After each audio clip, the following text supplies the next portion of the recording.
Hi everyone, so today I'm going to be looking at the Creme Brulee palette. So I definitely think they missed an opportunity to call it pumpkin spice, and I think like a lot more people would kind of gravitate towards it. Here are the here are the colors in the pan, and here are the swatches. So I do think they swatched nicely and things like that. The mattes felt kind of nice. The orange shade is maybe a little disappointing. It's maybe a little powdery, but I'm gonna use that shade and put it on my crease. So swatching wasn't the best, but blending it in, or like actually kind of using it, I don't have any issues with it.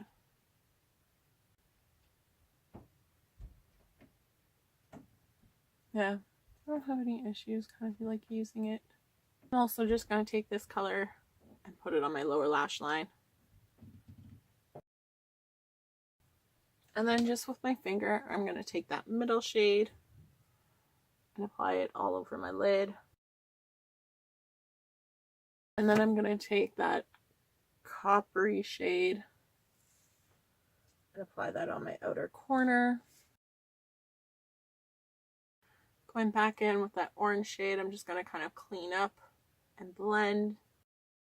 And I think like I went nice and fast, and like I think I did get some fallout and that, but I think like this palette is definitely, if you're like, I want to try out Violet Voss, and you're kind of like, I don't want to say like neutrals, but like kind of like your safe brownie colors, I think this palette is the one for you to kind of try, because I think it's very easy to create like a nice kind of eye look, right? I can kind of ump this up by just kind of taking that brown shade, so more of that matte shade, and kind of deepening up my corner. And I'm not smart because I forgot to tap off. But if we just kind of see that difference of more defining than just kind of like out there, like a little smudged look, right? I'll just kind of add some mascara, because I think like it just makes a difference of like that black outlining, right? So I think like you can definitely like which one do you kind of look like better, like that little like smudged outness, or more of that like kind of sharp line? Like both of them aren't too bad, right?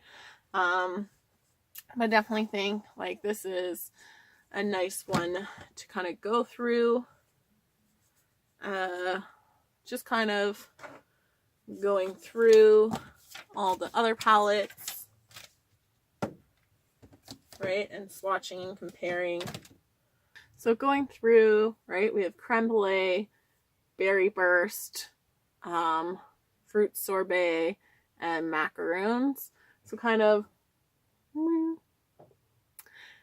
looking at these colors, like kind of see which ones you kind of like. Like if you're looking for some of those bright colors, then definitely Fruit Sorbet would be a good one. If you really like metallics, right, Macaroons is good. I think Creme Brulee has your browns. If you kind of like some of those pink ones, like my top recommendation would be Berry Burst, just because you kind of do get those browns and some of those red shades. Oh god, I'm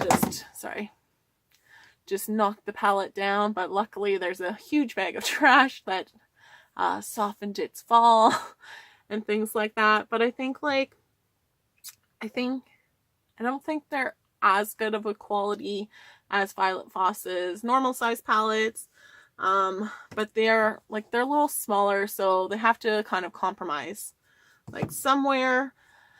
But I don't think they're horrible.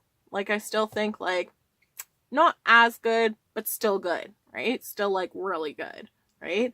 Like Violet Voss is definitely my favorite eyeshadow out there that I think like is amazing, and if you haven't tried them, definitely give them a try.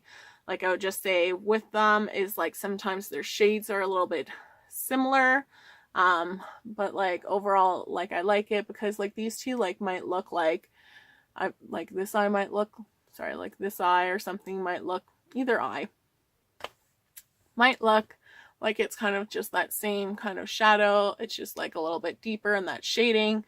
So like it kind of makes it easy to create like depth and shadow by going in with those different colors if your technique isn't necessarily that great. But I definitely think like they're just worth checking out. And if you're like, $60 is too much for a palette, like their palettes are huge, then like these $24 ones are pretty good, because I think that's relatable to like drugstore prices. At least where I am is like you're looking at anywhere from like, for those larger size palette ones, you're looking at anywhere from like $15 to $20. So for an extra like $4, I'm gonna get quality, right? Because I don't think those larger palettes from the drugstore are that good. Like there are some brands out there that are cheaper that are good quality, but they're not really in Canadian drugstores. Let me know in the comments below, like, would you like, which palette was your favorite, and like if you plan to pick them up. So thanks so much for watching. Hope you have a great day. Bye.